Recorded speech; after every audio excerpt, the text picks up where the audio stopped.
Hai guys, balik lagi sama Mimin. Kali ini kita bakal lanjutin alur cerita Kang Hyunmo lagi. Bagi yang belum lihat part sebelumnya, bisa cek link playlist yang ada di deskripsi. Link traktiran kopi juga ada di situ ya. Langsung aja ke ceritanya. Part kemarin berakhir di mana Kang Hyunmo menjadi sangat geram dengan tingkahnya si Hong Greon, di mana Kang Hyunmo dipaksa untuk meminta maaf kepada cewek rambut merah atas hal yang tidak ia lakukan. Untuk memberi pelajaran kepada Hong Greon, Kang Hyunmo pun mengaktifkan skill domination, di mana Hong Greon terkena genjutsu seolah-olah Kang Hyunmo adalah raja para monster. Hong Greon yang terkena genjutsu dari Kang Hyunmo itu pun sontak langsung ketakutan dan lemas. Semua rekan-rekannya pun menjadi panik sekaligus kebingungan dengan apa yang terjadi kepada Hong Greon. Kang Hyunmo yang melihat keadaan Hong Greon itu juga tidak menyangka kalau efek dari skill domination ini cukup parah. Padahal dia niatnya cuma pengen ngasih pelajaran tipis-tipis, kalian tes skill, malah tepar anak orang. Daripada disuruh tanggung jawab, Kang Hyunmo pun memutuskan untuk kabur dari sana. Sementara itu, Lee Tae-jae yang melihat kejadian itu pun menjadi heran. Mereka tidak menyangka kalau cewek Red Butterfly akan kalah dengan begitu mudah. Pengawalnya lalu berkata mereka harus menemui si cewek itu terlebih dahulu. Namun, Lee Tae-jae menolaknya. Ia lebih ingin menemui Kang Hyunmo. Dan scene pun lalu berpindah ke Kang Hyunmo yang lagi istirahat. Dia masih kepikiran sama keadaannya Hong Greon yang habis kena skillnya. Dia takut nanti disuruh bayarin pengobatannya ya kan. Uang BPJS-nya dia aja belum bayar kan. Ketar-ketir lah. Namun tiba-tiba si bawahannya Lee Tae-jae pun menghampiri Kang Hyunmo. Ia lalu memberitahunya kalau Lee Tae-jae ingin bertemu. Ia pun lalu memberikan kartu nama guild mereka kepada Kang Hyunmo. Ia menambahkan kalau Lee Tae-jae tertarik untuk merekrut Kang Hyunmo bergabung dengan mereka. Mereka berjanji akan memberikan tawaran yang tinggi jika Kang Hyunmo mau bergabung dengan mereka. Namun Kang Hyunmo lalu berkata, apakah mereka bisa memberinya bintang? Sontak bawahan Lee Tae-jae itu menjadi bingung dengan maksud perkataan Kang Hyunmo. Namun scene lalu berpindah ke Lee Tae-jae yang melihat rekaman ulang pertarungan dari Kang Hyunmo dan cewek rambut merah. Ia tidak menyangka kalau pertarungannya akan seseru itu. Namun di saat itu, bawahannya pun datang menghampiri Lee Tae-jae. Lee Tae-jae pun lalu bertanya apakah dia telah berhasil merekrut Kang Hyunmo. Namun bawahannya itu pun meminta maaf karena ia telah gagal untuk merekrutnya. Kang Hyunmo tetap menolak meski ia sudah menaikkan tawarannya. Lee Tae-jae pun sudah bisa menebak akan hal ini. Soalnya orang-orang kuat seperti Kang Hyunmo memiliki harga diri yang tinggi. Ia bertanya hal apa yang dikatakan Kang Hyunmo saat ia menolaknya. Bawahannya itu menjawab kalau Kang Hyunmo membicarakan sesuatu yang berhubungan dengan bintang. Sontak Lee Tae-jae yang mendengar itu pun menjadi sangat terkejut. Bawahannya tidak tahu bintang apa yang dimaksud oleh Kang Hyunmo itu, makanya kontraknya gagal. Ia juga bertanya kepada Lee Tae-jae apakah dia mengetahui sesuatu. Namun Lee Tae-jae menjawab kalau ia baru mendengar hal ini juga. Lee Tae-jae lalu bertanya lagi, apakah si cewek Red Butterfly menerima tawaran mereka? Bawahannya lalu menjawab kalau semua berjalan seperti rencana, karena satu-satunya tujuan dari grup itu adalah penaklukan dungeon di selatan. Lee Tae-jae pun memuji kinerja bawahannya itu. Dan untuk sekarang dia mau pulang aja, mereka akan bertemu esok paginya. Dan Lee Tae-jae pun lalu meninggalkan tempat ujian hunter. Lee Tae-jae pun masih kepikiran dengan bintang apa yang dimaksud oleh Kang Hyunmo ini. Lee Tae-jae akan lebih mengawasi Kang Hyunmo ke depannya. Dan scene pun lalu berpindah ke Kang Hyunmo dan Yeomin yang sedang dalam perjalanan pulang. Yeomin bertanya benda apa yang dibawa Kang Hyunmo itu. Kang Hyunmo menjawab kalau ini adalah kartu guild yang diberikan seseorang saat ia habis melakukan ujian. Sepertinya mereka ingin merekrutnya. Namun Yeomin menjawab kalau bukan benda itu yang ia tanyakan. Yeomin bertanya kotak besar apa yang Kang Hyunmo bawa itu. Kang Hyunmo lalu bercerita kotak itu adalah hadiah atas peringkat pertama di ujian lisensi hunter. Cewek merah lah yang telah memberikan hadiah itu sebagai permintaan maafnya atas kelakuan Hong Greon. Lagi pula menurutnya Kang Hyunmo lah yang lebih pantas menerima hadiah ini. Kang Hyunmo awalnya menolak hadiah itu. Lagi pula dia juga ngerasa bersalah dikit abis lihat Hong Greon kena genjutsu. Namun si cewek merah tetap memaksa Kang Hyunmo agar mau menerima hadiahnya. Dan Kang Hyunmo pun lalu menerima hadiah itu. Ya iyalah, masa ditolak. Dan terlihatlah kotak itu yang berisi sebuah item tingkat rare, sebuah sarung tangan yang bisa memperkuat kekuatan dan pertahanan pemiliknya. Yeomin lalu berkata kalau Pak Tua Huiso telah membeli kristal mereka lagi. BTW, bapak-bapak yang beli kristalnya Kang Hyun Mo waktu part kemarin tuh namanya Pak Hwiso ya. Lanjut, Kang Hyun Mo bertanya, kok si bapak tua itu yang beli lagi? Hyomin lalu menjawab, kalau Pak Hwiso nekat ingin membeli kristal mereka untuk dia doang. Bahkan jika mereka menjualnya ke orang lain, si Pak Hwiso langsung beli tuh kristal dari orang yang beli. Sontak Kang Hyun Mo pun terkejut mendengar hal itu. Dia bingung kenapa si Pak Hwiso ingin memonopoli kristal miliknya. Lagian buat apa ya kan banyak-banyak? Dan lagi si Pak Hwiso orangnya nggak kelihatan aneh-aneh. Hyomin lalu kembali ke topik hadiah Kang Hyun Mo. Ia bertanya, apakah hanya itu saja hadiahnya? Kang Hyun Mo lalu mengobrak-abrik kotak itu. Dia berkata, kalau hadiahnya juga berupa uang. Nah di saat itu, Kang Hyun Mo menemukan sebuah kertas yang nyelempit di dalam kotaknya. Dan saat melihat kertas itu, Kang Hyun Mo pun langsung pamerin ke Hyomin. Kiu, cewek, lihat dong, apaan nih, ucap Kang Hyun Mo. Apaan sih asu gak jelas, jawab Hyomin. Yuk. Oh yo, gas sekarang, balas Kang Hyun Mo. Yes! No! Fuck! Shit! Dan terlihatlah bahwa kertas itu adalah cek yang bernilai 50 juta won, 500 jutaan lah. Dan Shin pun lalu berpindah ke rumah Hyomin. Gak tahu habis ngoyo apa enggak ya. Di sana Kang Hyun Mo dan Hyomin sedang asyik mengobrol.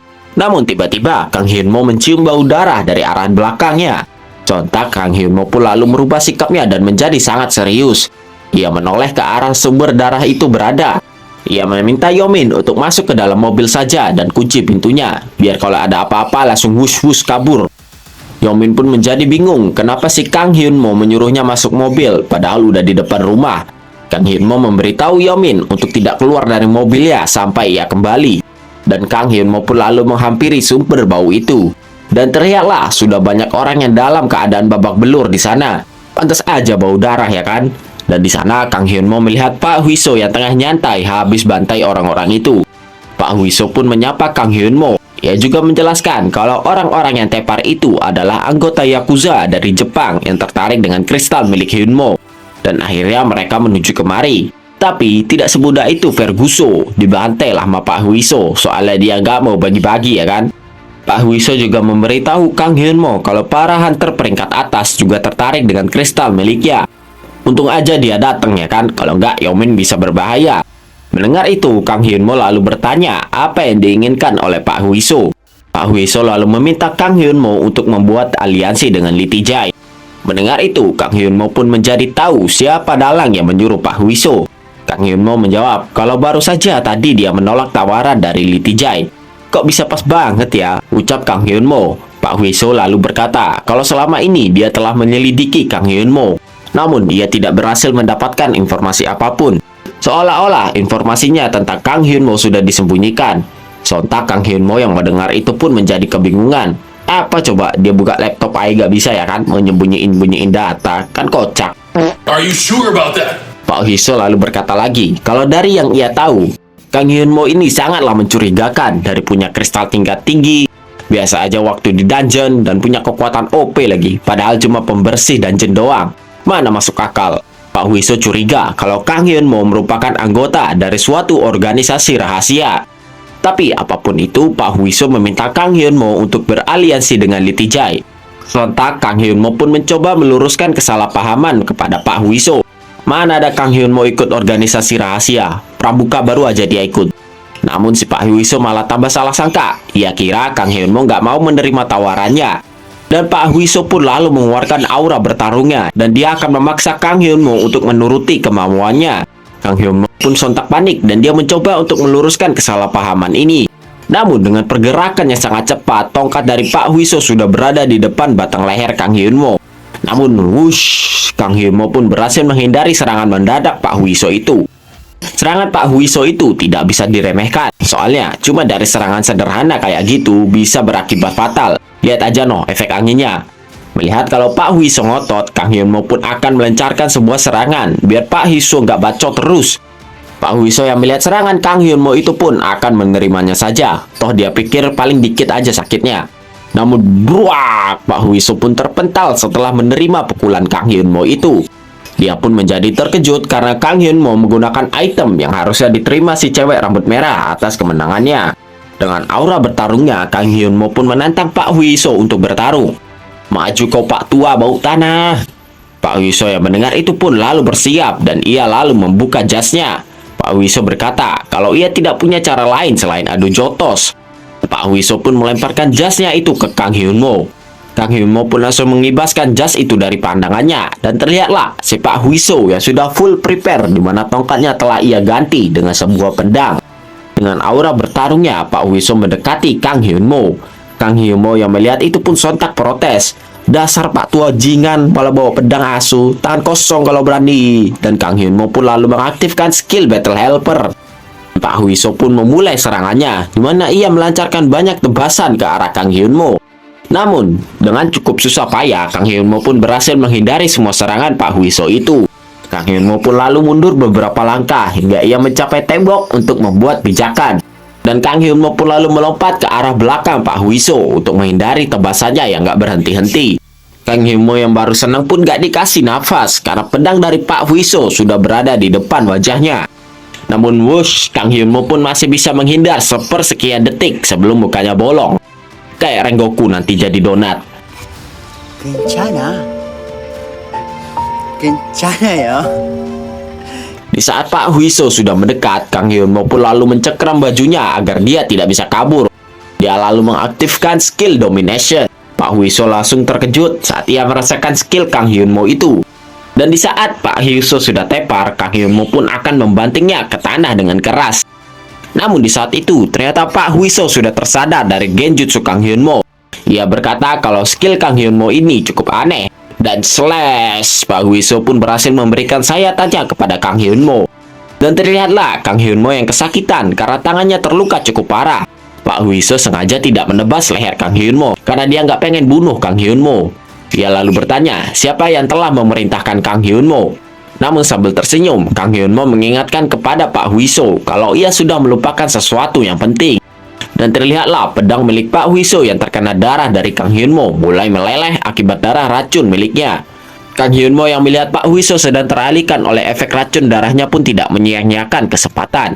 Dia lalu mencengkeram wajah dari Pak Wiso kuat-kuat. Dan boom, ia lalu menghantamkan wajah Pak Wiso ke dinding dengan cukup keras. Kang Hyun Mo lalu tersenyum karena sepertinya Pak Wiso tidak memiliki resistensi terhadap racun, apalagi racun miliknya. Namun Pak Wiso tidak menyerah. Ia lalu menggunakan tangannya untuk mematahkan tangan Kang Hyun Mo. Sontak Kang Hyun Mo pun berteriak kesakitan saat tangannya dipatahkan oleh Pak Wiso. Dan boom, Pak Wiso pun menendang Kang Hyun Mo hingga ia menjauh darinya. Dan terlihatlah dua orang ini yang sudah sama-sama capek habis gelut. Pak Wiso lalu mengambil obat yang ada di dalam sakunya untuk menetralisir racun dari Kang Hyun Mo yang muncrat ke mukanya. Namun dengan keadaan yang masih baik-baik saja, Kang Hyun Mo lalu menghampiri Pak Wiso. Ia bertanya, dari mana Pak Wiso mendapatkan obat itu? Dia mau beli buat obat jerawat. Pak Wiso pun sontak bingung sekaligus terkejut. Karena tadi ia sudah mematahkan tangan dan menendang perut Kang Hyun Mo cukup keras. Tapi kok malah fit-fit aja sih Kang Hyun Mo? Pak Wiso bertanya, apakah si Kang Hyun Mo punya skill pemulihan atau gimana? Namun Kang Hyun Mo enggan menolaknya. Dan tebakan si Pak Wiso itu benar adanya. Pak Wiso lalu melihat ke arah pedangnya yang tergeletak cukup jauh. Dan dia lalu berkata kalau ini semua sudah cukup. Sontak Kang Hyun Mo yang mendengar itu pun menjadi terkejut. Loh, kau udahan anjir, baru mau serius, ucapnya. Ya gimana ya, yang mulai duluan sih Pak Wiso, tiba-tiba stop di tengah jalan. Pak Wiso lalu menjawab kalau tujuannya datang kemari adalah untuk bernegosiasi, bukannya duel. Duel cuma opsi terakhir jika Kang Hyun Mo menolak. Pak Wiso lalu bertanya, siapa orang yang telah memberi perintah kepada Kang Hyun Mo? Soalnya dia masih penasaran. Sontak Kang Hyun Mo yang mendengar itu pun kesal sendiri, soalnya dia bukan anggota organisasi rahasia. Dengar Pak Tua, aku ini bukan anggota organisasi rahasia, wong aku aja introvert. Nyium angin aja 1 bulan sekali. Cih, temera, mendokse, ucap Kang Hyun Mo. Anjir, wibu cok. Pak Wiso lalu berkata sekali lagi untuk meyakinkan Kang Hyun Mo jika dia mau bergabung dengan Liti Jai, maka Kang Hyun Mo akan mendapatkan yang lebih dari yang ia bisa bayangkan. Dia berkata seperti ini karena dia nggak mau bekerja di bawah siapapun. Kang Hyun Mo lalu berkata, kerja sama aku mau nggak Pak? Namun Pak Wiso meminta Kang Hyun Mo untuk jangan bermimpi yang tinggi-tinggi, nanti jatuh sakit loh. Dan Pak Wiso pun akan beranjak pergi. Tapi si Kang Hyun Mo malah semakin ingin menjadikan Pak Wiso sebagai bawahannya. Kang Hyun Mo tidak akan membiarkan orang seperti Pak Huiso pergi begitu saja. Dia harus bisa mendapatkannya. Kang Hyun Mo pun lalu mulai mengejek grup milik Lee Tae-jae untuk membuat Pak Huiso tetap tinggal. Apa sih hebatnya grup Lee Tae-jae? Palingan cuma Hunter bintang 2 sama 3 aja ya kan? Gak ada kerennya, ucap Kang Hyun Mo yang songong. Dia terus memanas-manasi Pak Huiso. Pak Huiso lalu membalas, pastinya ada dua tipe orang yang mengajarkan hal itu kepada Kang Hyun Mo. Yang pertama, orang goblok yang gak sadar diri, sama orang songong yang banyak bacotnya doang. Masa yang benar, ucap Kang Hyun Mo yang meledek. Dia terus memancing Pak Huiso untuk tetap tinggal. Masa orang yang udah kalah sama dia berani ngomong kayak gitu? Namun Pak Huiso tidak membalas ejekan Kang Hyun Mo itu. Dia hanya mengeluarkan pedangnya lagi. Dan slash, Pak Huiso pun langsung melancarkan tebasan pedang yang berbeda dari sebelumnya. Tebasan Pak Huiso itu dapat dirasakan oleh Kang Hyun Mo, di mana tebasan kali ini lebih kuat dibanding sebelumnya. Pak Huiso berkata jika dia dari awal pengen bunuh Kang Hyun Mo, udah pasti Kang Hyun Mo nggak bakal bisa lawan dia sejak pertarungannya dimulai. Dan terlihatlah efek tebasan dari Pak Huiso itu, di mana tembok di belakang Kang Hyun Mo langsung retak cukup parah. Pak Huiso memberitahu Kang Hyun Mo bahwa di grupnya Lee Tae-jae terdapat banyak anggota yang jauh lebih kuat ketimbang dirinya. Dan Pak Huiso pun membalas ejekan Kang Hyun Mo itu sebelumnya. Lucu ya, ada Hunter yang levelnya aja nggak sampai 10. Udah songong bilang grup Lee Tae-jae cacat. Nggak sadar diri, ucap Pak Huiso. Kang Hyun Mo yang mendengar itu pun kembali bertanya, apa yang begitu mengesankan dari Lee Tae-jae? Pak Huiso pun menjadi bingung dengan respon yang ditunjukkan oleh Kang Hyun Mo. Dengan aura bertarungnya, Kang Hyun Mo berkata kalau ia akan membuktikan dirinya jauh lebih baik ketimbang si Lee Tae-jae. Ia bertanya kepada Pak Huiso, seberapa kuat sih Lee Tae-jae itu? Pak Huiso lalu menghela nafas. Ia memberitahu Kang Hyun Mo kalau dulunya Lee Tae-jae mencapai level 20 hanya dalam kurun waktu setengah tahun semenjak ia menjadi Hunter. Hunter pada umumnya memerlukan waktu setidaknya setahun bahkan lebih. Karena itulah grupnya dipimpin oleh orang seperti Lee Tae-jae. Pak Huiso menambahkan, jika Kang Hyun Mo bisa lebih baik atau setara dengan Lee Tae-jae, dia harus bisa membuktikan perkataannya itu. Kang Hyun Mo lalu berkata, 2 minggu. Dalam 2 minggu, dia pasti akan mencapai level 20. Dan dia akan pastikan kalau dirinya jauh lebih hebat ketimbang Lee Tae-jae.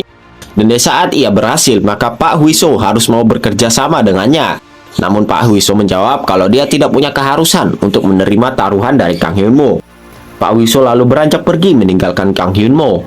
Walaupun ia tidak tahu di mana Kang Hyun Mo akan berlatih, tapi ia akan berharap semoga tempat latihan milik Kang Hyun Mo itu jauh lebih baik ketimbang tempat latihan Lee Tae-jae dulu. Kang Hyun Mo yang mendengar itu pun lalu tersenyum. Ia menenangkan Pak Huiso agar tidak perlu mengkhawatirkannya. Dan scene lalu berpindah ke neraka, di mana Kang Hyun Mo di sana sedang grinding untuk menaikkan levelnya. Di sana Kang Hyun Mo sedang berburu seekor goblin. Dengan tanpa ampun, Kang Hyun Mo terus memukuli goblin itu yang sudah tak berdaya. Namun goblin itu belum menyerah, di mana ia menggigit tangan dari Kang Hyun Mo. Namun Kang Hyun Mo yang melihat itu pun malah terus jejelin tangannya ke dalam mulut si goblin, hingga goblin itu mokat dengan mulut yang menganga. Dan terlihatlah level Kang Hyun Mo yang telah naik signifikan, di mana sekarang levelnya Kang Hyun Mo adalah level 15. Kang Hyun Mo lalu berpindah tempat untuk mengobati luka di tangannya itu. Sepertinya dia sudah terlalu memaksakan tubuhnya sampai batas. Ya, walaupun begitu, dia tidak terlalu khawatir, soalnya dia bisa hidup lagi kalau mati. Namun tiba-tiba Rainan pun muncul entah dari mana. Bang, akhirnya ketemu juga kita ya. Saya nih dari tadi nyari abang kemana-mana tahu, takut abang dimakan biawak, ucap Renian. Kang Hyun Mo pun bertanya, kemana aja si Renian ini, kok ngilang-ngilang? Tapi si Renian berkata, nanti aja deh bang, lapar nih, gak makan udah semingguan. Dan secara terpaksa Kang Hyun Mo pun memberikan darahnya kepada Renian untuk dihisap. Jangan datang-datang makan abis itu kabur kayak nonton, ucap Kang Hyun Mo. Memang babi yang kau nih. Ya nggak apa-apa lah, toh dia bisa hidup lagi ya kan, ucap Kang Hyun Mo. Dan terlihatlah sudah banyak goblin yang telah dihabisi oleh Kang Hyun Mo. Selama ini di neraka, goblin-goblin itu masih isi-pisi lah. Cuma goblin yang pakai topi merah kemarin aja yang susahin. Jadi dia harus hati-hati ke depannya. Namun tiba-tiba goblin yang mereka lagi omongin pun lewat di belakang Kang Hyun Mo tanpa ia sadari. Saat Kang Hyun Mo menyadari keberadaan goblin itu, ia pun menjadi sangat terkejut. Dan terlihatlah si goblin itu yang tangannya udah diganti sama tangan bajak laut. Soalnya pas dulu tangannya kena racun Kang Hyun Mo. Kang Hyun Mo pun sontak panik dan ia langsung mengambil jarak dari goblin itu. Ia juga heran kenapa dia tidak bisa menyadari keberadaan si goblin topi merah ini. Dan Kang Hyunmo pun menyuruh Renian untuk pergi menjauh. Namun ternyata si Renian mah udah kabur duluan ya kan, hilang gak tahu kemana. Gumam Kang Hyunmo. Namun terlihatlah si goblin topi merah itu yang sangat marah melihat tumpukan mayat goblin yang telah dibunuh oleh Kang Hyunmo. Kang Hyunmo lalu bersiap untuk melawan goblin merah itu lagi. Dia tidak menyangka kalau sesama monster bakal sedih saat melihat rasnya mati. Dan si goblin merah itu pun berteriak dengan keras dan akan menyerang Kang Hyunmo. Dan akan terjadi rematch di antara mereka.